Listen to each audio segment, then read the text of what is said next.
조금 전 통계청이 지난달 산업활동 지표를 발표했습니다. 생산과 소비 모두 동반 감소했고 설비 투자는 2.9% 늘어난 것으로 나타났습니다. 오늘 이슈인단 시간에는 경기 침체와 저성장 기조 속에서 9월 산업활동 동향 몇 면을 살펴보고 또 우리 경제 방향성에 대해서 짚어보겠습니다. 관련해서 오늘도 여러분의 다양한 의견 받아보도록 하겠습니다. 100원의 이용료가 있는 샵 3698로 문자 보내주시기 바랍니다. 그럼 도움 말씀 주실 분 소개하겠습니다. 단국대 경제학과 김태기 교수입니다. 어서 오십시오. 네, 안녕하세요. 교수님, 8월 달 산업활동 동향 같은 경우는 뭐 생산, 소비, 투자가 모두 다 그렇죠. 증가하는 네. 저희 언론에서는 이제 트리플 증가라는 예. 표현을 쓰는데 네. 9월에는 생산, 소비는 일단 감소를 했고 네. 그다음에 투자는 그래도 설비 투자 쪽에서 좀 증가를 네, 보인 것 같아요. 네, 네. 어떻게 해석해야 될까요, 이 부분? 우선 뭐 설비 투자가 뭐 연속 이렇게 올라간 거에 대해 가지고는 그나마 좀 희망을 좀 가질 수 있는 4개월 연속이니까요. 예, 그러니까요.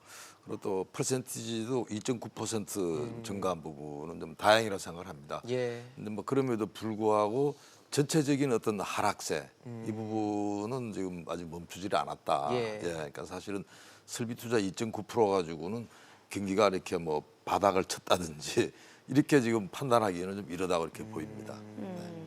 현재 이제 경기 상황을 보여주는 지표가 바로 네. 동행지수 순환 변동치인데 네. 이 부분은 이제 보합을 나타냈고 또 네. 앞으로의 경기를 예측하는 지표가 선행지수 순환 변동치인데 네. 이 부분은 0.1포인트 상승을 했어요. 그러면은 이거는 그래도 어느 정도 좀 경기가 바닥을 찍고 네. 좀 턴 어라운드를 시작하고 있다. 이렇게 좀 봐야 될까요? 글쎄요, 턴어라운드까지는 아니지만 예. 뭐 추가적인 추락, 계속적인 추락하는 부분은 멈추지 않았느냐. 그러니까 사실은 계속 하향 곡선을 그렸거든요. 네. 따지고 보게 되면 2017년 9월부터 해가지고 전체적인 경기가 계속 하향 추세를 그리고 있었습니다. 근데 이제 이게 이제 멈추는지 아니면 저 추가 하락하는지가 이제 관심사지. 그게 뭐 이렇게 반등한다고 이렇게 기대하기는 너무 성급한 것 같고요. 진짜 환경으로 봐가지고 반등 가능성은 좀 낮다고 생각합니다. 그러니까 0.1포인트가 그렇게 유의미한 그렇습니다. 수치라고 보기는 예, 어렵다라는 근데 거군요. 그 숫자 가지고는 너무 미미하기 때문에요. 네. 네. 그건 사실은 큰 의미 있는 것 같지는 않습니다. 네. 그러니까 교수님 말씀을 좀 종합을 해보면 일단 설비 투자의 뭐 2.9%라는 증가세나 네, 네. 그다음에 뭐 선행지수의 어떤 0.1포인트 네, 상승 네. 갖고는 네, 네. 우리 경제가 지금 뭐 하락이나 침체 국면에서 벗어났다 보기는 좀 그렇습니다. 이르다, 성급하다는 그렇습니다. 말씀이신 거잖아요. 예, 그 정도까지는 너무 미약하다는 거고요. 사실은 뭐 설비 투자 부분이 지금 좀 기저 효과라는 게 있지 않습니까? 예, 그렇죠. 과거에 비해서 대폭이 떠야지. 여기 이제 뭔가 이제 이 반등을 한다고 이야기할 수 있을 텐데 예. 그 정도 미약하고 또 뭐 이 경기 지수 자체가요. 뭐 제로 그냥 정체든지 0.1% 가지고는 그거 가지고는 뭐 지금 현재 다시 반등하기에는 너무 힘이 약한 거죠.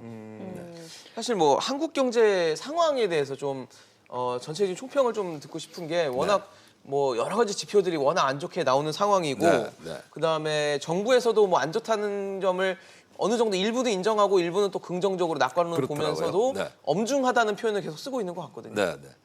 그러니까 사실은 이 좀 정부랑 국민이랑 많이 좀 괴리가 돼 있어요. 국민들은 피부로 느끼는 거는 다 외환위기보다 더 심하다고. 네, 너무 힘들다라는 다 말씀을 많이 국민들이 그렇게 하시더라고요. 느끼고 있고 정부는 뭐 그 정도는 아니다. 어떻게 보면 좀 심리적으로 좀 안정시키려고 하는 이제 그런 노력인지 모르지만 네. 뭐 정부는 여전히 경제는 문제 없다 그랬죠. 근데 이제 최근에 와가지고 이제 뭐 경제가 좀 엄중하다는 네네. 이야기를 했다가 다시 또 그게 오락가락하는 이런 국면인데요. 네. 근데 사실 뭐 객관적으로 보게 되면 결국은 이제 성장률 지표 같은 경우가 이제 우리가 판단하는 근거인데요. 그렇죠. 예, 지난 이제 우리 3, 4분기 통계를 보지 않았습니까? 그러니까 경제 성장률이 0.4%에 그친 거예요. 그러니까요. 네네. 대략 우리가 한 1%까지는 갔으면 하는 이제 그렇게 해야지 사실 경제가 이제 바닥을 친다고 볼 수 있을 텐데 너무 차이가 벌어진 거예요 예상치랑. 그래서 사실 정부도 이제 여기에서 굉장히 좀 충격을 받았던 그런 네. 셈이고요. 그다음에 이제 어저께인가요? 고용 동향 네, 네. 발표됐었죠. 그 비정규직에 대한 맞습니다. 지표가 나왔었죠. 아니, 비정규직이 무려 87만 명이 늘은 거예요. 그러니까 사실은 뭐 고용 지표가 좀 좋아졌다. 그러니까 고용률이라고 하는 건 일하는 사람이 얼마나 되느냐의 이제 비율인데요. 그렇죠. 그 비율이 올라갔기 때문에 뭐 괜찮다고 이야기했는데 내용을 들여다봤더니 다 비정규직인 거예요. 아, 예. 그리고 정규직은 오히려 숫자가 감소하고 정규직은 한 35만 감소했습니다. 예. 비정규직이 87만 올라갔거든요. 그리고 또 그 비정규직 올라간 내용을 봤더니 아니 대부분 60대의 예, 어떤 이상의, 어르신 일자리가 예. 28만 명이고요. 그리고 20대 이제 청년 주로 이제 알바하는 친구들이 한 3만 명. 그러니까 사실 내용적으로 봐가지고는 뭐 경제 성장이 지금 0.4%라고 하는 건 너무 실망스러운 거고 예. 또 고용률이 좋아졌다 그러지만 내용으로 봤더니 전부 이 뭐 공공 단기 알바 일자리로 채웠다는 뭐 이런 측면에 있어 가지고 사실 경제가 굉장히 좀 심각하다 이렇게 봐야 됩니다. 네. 뭐 지금 좀 전에도 말씀을 주셨다시피 이제 3분기 성장률이 0.4% 증가에 그치면서 네. 올해 연간 경제 성장률이 네. 2%를 밑돌 것이다라는 얘기가 나오고 있고 뭐 이미 네. 해외 IB에서는 더 지금 네. 보수적으로 보는 시각이 많은 상황이에요. 맞습니다. 그만큼 전반적으로 우리 경제를 둘러싼 여건들이 좀 안 좋아지고 있다라는 생각이 들거든요. 저는 그렇게 생각합니다. 우선은 그것도 아까 이제 정부와 이제 민간 연구소 특히 이제 뭐 해외 쪽엔 굉장히 좀 냉정해요. 사실은 해외 투자자들은 뭐 굉장히 냉정할 수밖에 없는 거죠. 근데 그쪽에서는 진작부터 해가지고 한국 경제가 굉장히 위기에 지금 직면해 있다고 근데 경고를 해왔고요. 근데 어떻게 보면 지금 2%라고 하는 거를 이제 정부도 그렇고 또 일반 국민들도 일종의 마지노선 생각하는 거예요. 2%가 지금 무너지면 진짜 심각하다 이거. 근데 그게 지금 0.4% 했지 않습니까? 네네. 그러니까요. 그러면 4, 4분기에 1%를 이상을 해야 돼요.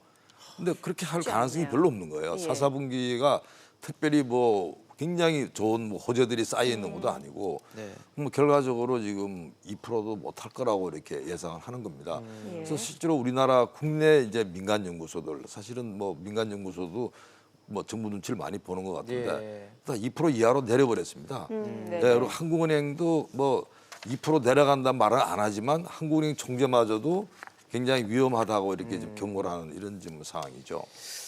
그런 상황에서 지금 사실 내년 경제 성장률은 올해보다는 네. 그래도 네. 나아질 것이다라는 전망들은 네. 나오고 있는 것 같아요. 그랬으면 네. 좋겠고 그래야 될 것 그렇습니다. 같긴 한데 네. 네. 뭐 얘기들은 들어보면 뭐 반도체가 업황이 그래도 많이 침체돼 있는 네. 상황이니까 내년에는 좀 회복세로 돌아설 것이다. 우리는 네. 반도체가 워낙 중요하니까요. 네. 네. 그리고 기저효과 네. 얘기도 하는데 사실 기저효과는 워낙 객관적이진 않잖아요. 상대적인 지표다 보니까 그렇습니다. 예. 기저효과로 그래서 이걸로 과연 내년 성장률이 올해보다 나아질 것이다. 아니면 정말 올해보다 나아지는 게 아니라 정말 나아졌다 봐야 되는 볼 수 있는 건지 네, 네. 그것도 좀 전망해 주시면 좋을 것 같아요. 우선은 뭐 내년도 경제 전망 경우는 사실 지금 금년도 우리가 경기 전망을 계속 하향 조정해 왔거든요. 그렇죠. 기억나시는지 모르지만 지금 1년 사 지금까지 벌써 4번 정도를 하향 조정을 해왔어요. 그리고 조정할 때마다 이 하향 폭이 좀 더 커졌습니다. 네. 난 굉장히 경기 전망이 굉장히 어려웠다는 거고 어쨌든 내년도도 금년보다 뭐 좀 더 덜하지 않을 거라 생각합니다. 왜냐하면 미중 무역 전쟁 문제도 예. 그렇거냐. 뭐 전체적으로 우리 국내에도 내년에 좀 선거가 있지 않습니까? 네. 총선 그래서 굉장히 지금 어려운 이 상황으로 보이고, 근데 제가 봤을 때는 금년보다 내년이 더 좋아진다고 저는 생각하지는 않습니다. 예, 왜냐하면 지금 그 사이에 우리 경제 성장을 발목을 잡았던 여러 가지 정책들, 예. 뭐 소득 주도 성장 정책이라든지 이런 부분에 대해서 뭐 전면적인 어떤 이 변화가 있는 게 아니고 또 그렇다 해가지고 뭐 미국, 중국 이 무역 전쟁이 싹 말끔히 가셔져 가지고 우리가 다시 날개를 달 뭐 그럴 형편도 안 되고 네. 어떻게 본다라면 굉장히 불확실성 속에서 어떻게 이제 불안 심리까지 이렇게 덮는 그래서 금년도의 경제 성장률과 전 뭐 비슷하거나 오히려 그거보다 밑돌 거라고 저는 이렇게 전망하고 있습니다. 뭐 지금 말씀해주신 미중 무역 분쟁 사실 네. 두 나라가 지금 패권 싸움을 하다 보니까 네. 글로벌 얘기 전 세계가 지금 영향을 받고 있는 상황이고 특히 미국은 이제 내년 11월 대선 선거입니다. 예정이 예, 되어 그렇죠. 있고 네, 네. 또 간밤에 나온 미국의 그 3분기 GDP가 1% 네. 예상보다는 조금 높지. 둔화되면서 예, 그렇습니다. 좀 예. 부담이 커질 수밖에 네, 없는 상황이에요. 네, 그러면은 미국과 중국 간의 그런 무역 갈등이 조금은 미국 입장에서는 그래도 좀 완화시키려고 노력하는 모습을 보이지 않을까? 일단 뭐 트럼프 대통령 생각이 입장에서는 이제 예. 미국이 너무 이제 중국에 대해서 이렇게 너무 고답적인 이런 자세를 취한 걸 좀 제스처를 많이 보이고 있는데요. 근데 제가 봤을 때는 그렇다 해가지고 미중 무역 전쟁이 뭐 그렇게 해결될 것 같지는 않습니다. 예. 우선은 지금 미국 사람들의 대부분의 생각이 미국의 여론조사를 보게 되면요. 중국을 미국의 앞으로 미래 최대의 어떤 위협 세력으로 봅니다. 그러니까 그만큼 중국 견제 심리가 굉장히 강한 거예요. 예. 그렇기 때문에 뭐 미중 무역 전쟁을 섣불리 이렇게 빨리 해결한다 그런다면 오히려 트럼프 대통령한테 좀 마이너스가 될 거로 생각하고요. 왜 국민들이 불안감을 느끼는 거예요. 우선은 지금 중국의 경우가 단순하게 싼 물건을 미국에 지금 갖다 파는 게 아니고 미국의 첨단 기술을 중국이 가져가 가지고 미국이 가지고 있던 지위를 가져가는 겁니다. 예를 들어 가지고 슈퍼콤이라고 아시잖아요. 네. 컴퓨터 중에서 정말 최고의 성능인데 예. 그걸 사실은 미국 기술인데 지금 중국에서 인수해 중국 생산하거든요. 그러니까 이런 문제들을 사실은 이제 이 미국 경우는 굉장히 좀 위협을 느끼고 있는 거고 그래서 결국은 중국이 지금 반칙을 한다고 생각하고 있는 겁니다. 미국은. 그래서 이 중국이 반칙을 그만둘 때까지 일종의 게임의 룰을 공정하게 만들 때까지 끌어갈 가능성이 좀 높다고 생각을 합니다. 사실 경기가 침체되거나 하강기에 있을 때 정부가 꺼내들 수 있는 카드는 대체적으로 재정 카드와 그다음에 금리 카드, 그렇습니다. 통화 정책 네. 카드가 네. 있을 텐데 네, 네. 정부는 일단 슈퍼 재정을 예산을 편성하면서 확장 재정하겠다고 하고 있고 네, 네. 금리도 뭐 인하 기조로 조금 돌아서는 모습이기 때문에 네. 이런 지금 투트랙에 대해서 어떻게 좀 보고 계세요? 그건 사실 불가피하다고 생각해요. 지금 경제가 안 좋은데 뭐 재정을 축소하겠습니까? 당연히 재정 확장을 해야 되고요. 또 금리도 낮춰가지고 시중에 자금이 좀 더 잘 돌 수 있도록 해주는 게 이게 정상이죠. 근데 이제 문제는 지금 우리가 고민이 여기 있는 거예요. 재정 확장이 지금까지 안 한 게 아니고 예. 사실은 뭐 예산을 매년 지금 늘리고 10%씩 있죠. 늘렸지 않습니까? 근데 예산 10% 늘린 게요. 지금까지 이렇게 빨리 늘린 적이 없습니다. 근데 사실은 경제 성장률은 2017년도가 3.2%였거든요. 네. 2017년도가요. 그러면 2019년도에 지금 예상치는 뭐냐라면 대략 한 1.9%로 봅니다. 네. 그럼 사실은 거의 반토막 비슷하게 좀 나는 정도고요. 그렇죠. 그다음 실업률이 그 당시에 우리가 한 3% 정도 됐는데 네. 지금 금년도죠. 2019년 2월 달 실업률이 4.7%까지 올라갔었습니다. 지금 뭐 정부가 공공 단기 알바 일자리를 해가지고 낮추긴 했지만 예. 그럼 내년도 2월 달, 3월 달, 그러니까 내년 겨울이죠. 그럼 기본적으로 내년 2, 3월 돼가지고는 4.7%보다 훨씬 올라간다는 이야기가 나오는 거예요. 그래서 사실은 이 경제 이 부분에 있어가지고 단순하게 재정만 투입해가지고 경제 성장을 다시 좀 높이고 실업률을 떨어뜨리기에는 한계가 온 거 아니냐. 그러니까 어떻게 본다라면 너무나 지금 재정 만능주의라고 할까요? 재정이면 다 해결된다고 생각하는데 좀 결과는 전혀 그렇지 않다는 네. 게 좀 심각한 문제입니다. 그래도 그나마 다행인 거는 이제 통화 정책에 있어서 좀 추가적인 룸이 남아 있어요. 그렇습니다. 예. 네. 이 부분에 대해서는 어떻게 보세요? 지금 사실은 이 통화 부분에 있어 가지고 딜레마가 있는 거예요. 예.